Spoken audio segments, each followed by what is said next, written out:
Cruising down the We are back in the saddle with another episode of Talking Cars, and with me I have a legend in South Africa in the business game. He is South Africa's money man, Kevin Ferguson, my man. How are you, Gershon? Fantastic. Really good to see you.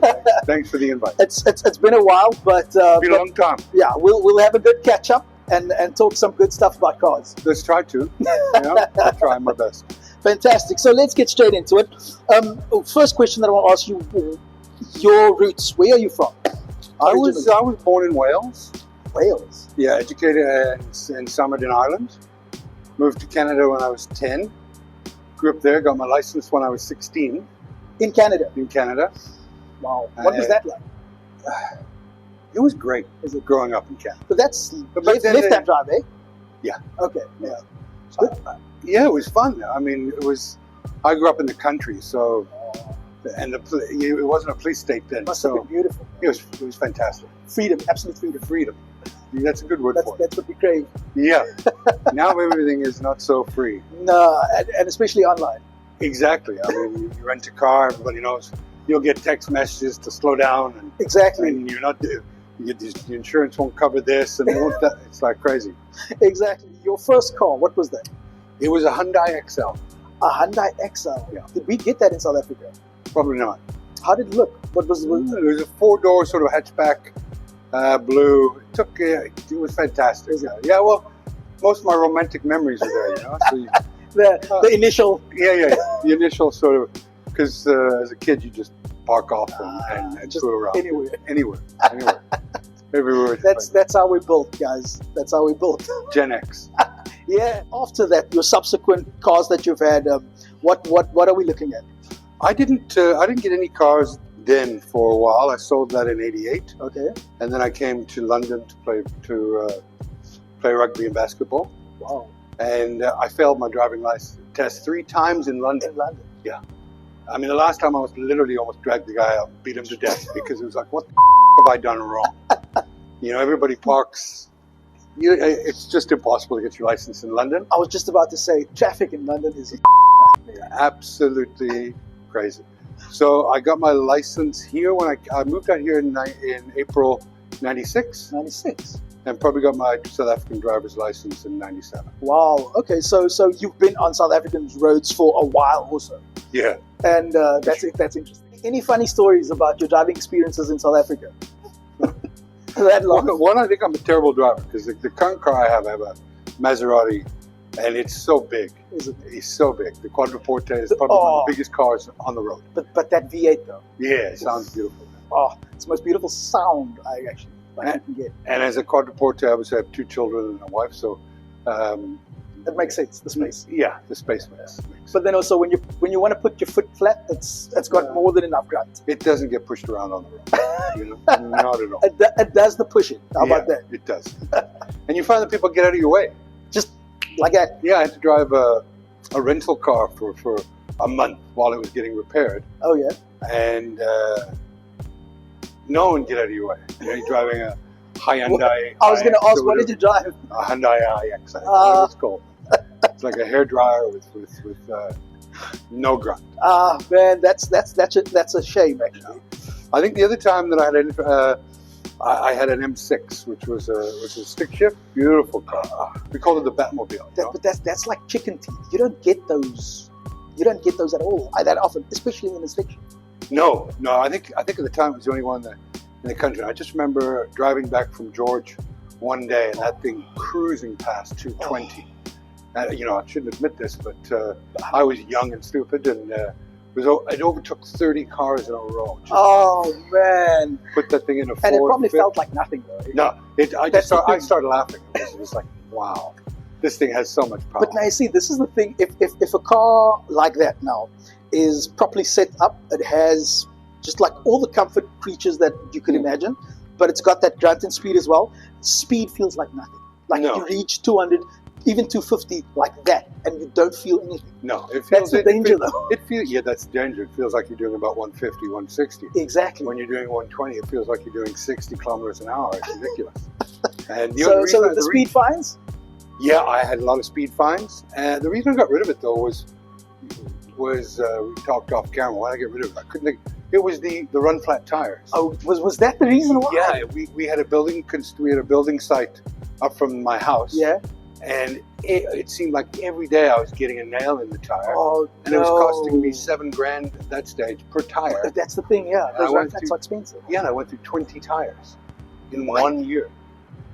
Gee whiz. And I was getting, one time in Rafia Sonoran, waiting for someone to come and tow me because you can't drive. You can drive them for a little while, but see, okay, this is the thing with run flat tires though. Is that there's no spare, obviously. No. So unfortunately, if you do get a nail in the tire, you can drive for a short distance. Yeah. But eventually, obviously, the tires just goes flat. Yeah. Then you can't do anything. No, and I waited 6 hours. 6 hours. 6 hours in Rafia. I don't know if you've ever waited an hour in Rafia Sonoran. Usually it's a stopover. Usually what they say in places like that, daar groei so hoog. What does that mean? There's there's less than that. Less than that. I was watching my beard grow. It was so. That was the worst experience. And so I had a couple of those experiences where the run flat just went, and I'd never get another car with run flat technology. Do you know what? The one thing with run flat tires that I know about is that a lot of people complain about is that it's a bit more uncomfortable to drive with on a day-to-day basis than a normal air-full tire, basically. Because it's a bit thicker and so forth. So you kind of feel all the bumps and stuff on the road a bit more. Yeah. But obviously on a normal car, it just soaks up a bit more of the uncomfortableness. Yeah, I would imagine. I mean, it just, to me, it was the inconvenience of it. It was still 38, 42 when I had that. Still very young and enjoyed life. It was my divorce car. Oh, you got my divorce car. It was a present to you. It was a present to me. Oh, I love that. But now you see, you should have kept that car. I should have. You should have kept I'm not good with these things. Right? Park it in a garage somewhere and just leave it. Yeah. It would have been worth something now. Yeah, I love that car. Yeah, I can imagine. Future plans with regards to cars. I know you said you've got the Quattroporte now, which is obviously a very unique car. You also don't see a lot of them in South Africa. No, it's a very classy car. Beautiful lines. Beautiful lines. Beautiful sound. You can fit 3 dead bodies in the trunk. They actually say it's an Italian mafia car. That's what they say. Yeah, I'm looking at another Maserati actually. Which one? The Quattroporte. Oh, the newer one. Oh, I'm assuming. Yeah. Very good car. Love that. What do you think about the Maserati Levante, the SUV? It's not a bad car. I mean, I've spoken to people that have owned it and they love it. I think people should stick to their knitting. I think about it as much as a Lamborghini 4x4. Well, yeah, look, you specialize in what you specialize in. I think it's that type of thing. Yeah. If you want a proper good SUV, get a BMW X5. Yeah, I go to Mont Blanc to get a pen, not a Bic. Not a Bic or a watch. Exactly. It's the same like they say with food as well. If you want fish, go to a fish and chip shop. Yeah. Don't go to a steakhouse. There you go. You'll be disappointed. Before we actually started, you mentioned that you're thinking about possibly an Aston Martin. Look, that would be my dream car. I think. Yeah. I actually see you in a British racing green Aston Martin. Well, technically, I'm British, right? That's what I'm saying. Yeah. Fits the boot. Yeah, I think that it's probably one of the best looking cars in the market. Stunning. It is absolutely stunning. It's class. Do you know what? I think we should go to Daytona or actually to Aston Martin and go do a test drive. I think we should. That's a very good idea. No, it's a good one thing that I think you might find is that when you get out, you'll probably get your checkbook out. Probably. What's left of it? Right. People use checks anymore. That's actually, I was wondering, is there still something like a checkbook? I think most people just pay with a black card now or something. Either that or they just tap with their phones or something like that. Yeah. Okay? Yeah, absolutely. Everything is convenience today, though. Right? Yeah. So just to give you guys some background into Mr. Ferguson over here, he is the founder and CEO of Habari Media. So Habari Media used to be Habari Safika Media. Yeah. And then the change, when did that come? Change came about 2-3 years ago. Okay. It means welcome in Swahili. Oh. So I actually thought it was derived from Habari because it sounds so similar. So similar, yeah. It was we registered, we bought the name of Caxton and just changed. That's amazing. Habari was a derivative from a UK company that owned us many years ago. Okay, I see. And just stayed through lack of effort. Any ties to Arsenal, to Highbury? Lots of ties to Arsenal. Not for me, though. Okay, Not for me. that's good. Yeah. But who do you support? I'm a Chelsea fan. Okay. Yeah, and you? Leeds. Oh, Leeds. Yeah. All the way up in York. Yeah. Wow, eh? Well, why are you Leeds, man? The early 70s. Yeah. Billy Brebner, Peter Lorimer, Okay. Giles, I Eddie, see. Frank Gray, David Harvey. So it's something that's close to the heartstrings, basically. Yeah, Leeds were a good team in the 70s. They were. Actually, to be honest with you, I still remember them in the 90s as well, when with Viduka, Lucas Radebe and all of those guys were there still. Yeah. He's still an honorary member there. Is it? He's loved at Leeds. But he was captain of them as well, Yeah. for 1 or 2 seasons. Yeah, maybe longer. Could have been But actually I remember we longer. had a good team. Remember we had Harry Kuehl, Viduka.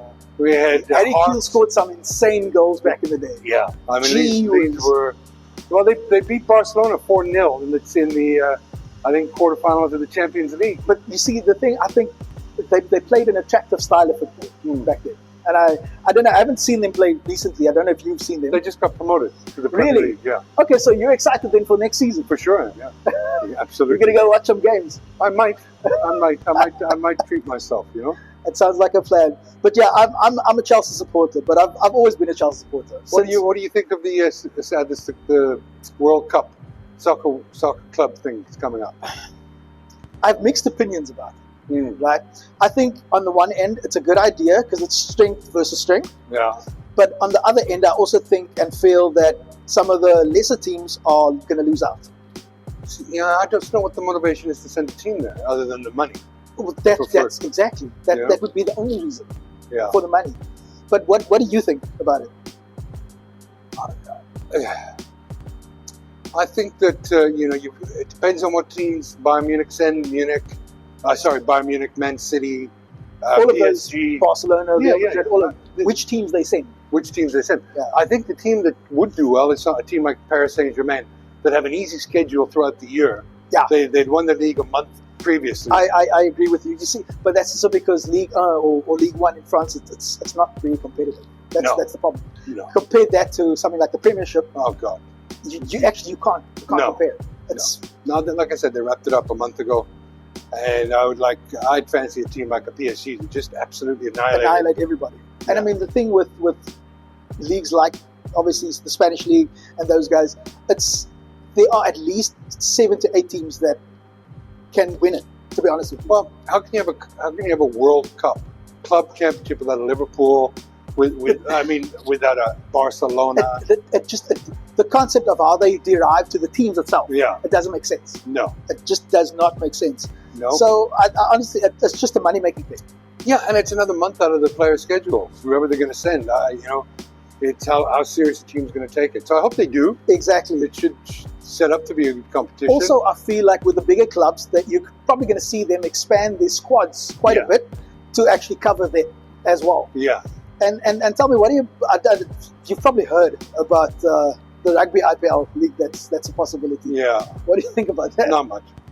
I don't. Rugby struggles as it is globally, and these guys are going to take the top 250 players. Yeah. Those guys won't be allowed to play for the World Cup. Exactly. I think that.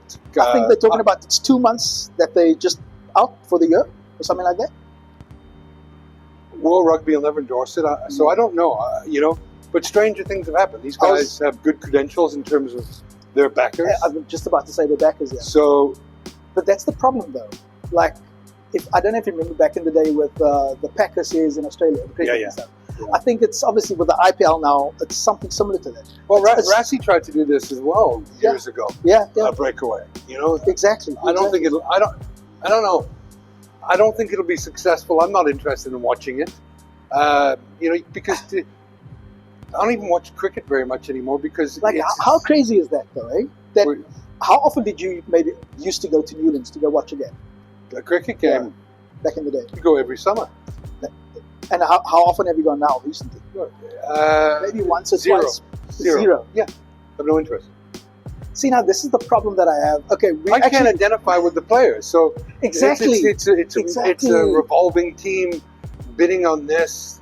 And Generation X. I need some sort of romance. Exactly. It's like the communication needs to come from both ways. And what I also think about just cricket in general in South Africa is that I feel like it kind of lost its way, especially domestically. Like back in the day, okay, this probably it's an age thing, but you used to know all the players that was in the teams. You used to love them. You used to be keen to go watch them play cricket. Now it's just like you have no idea who are in the team. Well, yeah, I think India controls cricket. No, I mean, how massively. How does South Africa get into this competition that they're playing for the World Cup in the world? No, it's next week. Next week, it's next week. The Test Cricket World Cup. Yeah. I also think that. I think the BCCI in India, they have way too much power, and also, unfortunately, it's because of the IPL. It's because of money. Yeah. They've got all the power. Yeah, it's a sad state of affairs. It is. Yeah. We are so off topic here, but this is amazing. This is amazing. Sorry, buddy. This happens when you have somebody that is a sport lover as well. Sports is my life. I love exactly. it. Yeah, absolutely. So the nickname, the Money Man. Yeah. Where did that come from? It came from Marky O'Hain coming around with names and stuff, and we launched an affiliate site and gambling advice site and stuff like that. And how's that going? I haven't done it for a while, but I used to have 28,000. I'm getting back into it a little bit slowly. I used to have 28,000 followers. Wow. So it used to be quite big, and I haven't done bad in the affiliate markets. But I listened to your predictions also, because obviously you have the Zelton Kane show on YouTube, and then your show as well, which is the Money Man show. Yeah. Your predictions with regards to the World Cup and stuff, it's very accurate, and also it's very informative as well. And your thoughts on the sport in general, it's top of the pops. Well, I played rugby for lock. Wherever I could play, lock, depending on which. Don't tell me you were fly off. But I was a scrum half. Right? I played lock, 8-man, and loose. Is it? Yeah. Okay, and up until what age or where? 27. 27. Yeah, long time ago. So 27 when. That'd be Did you still play? Did you still play in the UK then? I gave up just before it became professional.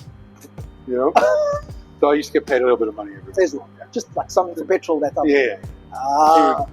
But it was fun. I mean, it was one of the best experiences I had in my life. Was I started playing at an early age, 17, men's rugby at 17. So I played for 10 years, and it was fun.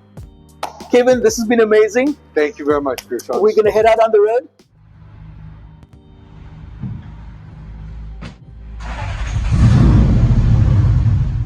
We are in a Cobra.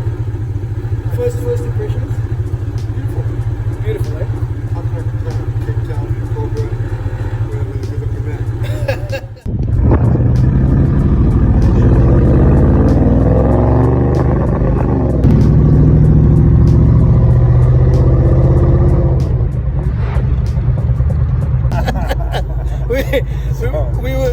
We were just speaking, and to be able to do this on a Wednesday afternoon, cruise around Camps Bay in a Cobra, what do you think, Kevin? I think it's amazing, absolutely stunning. Being Cape Town.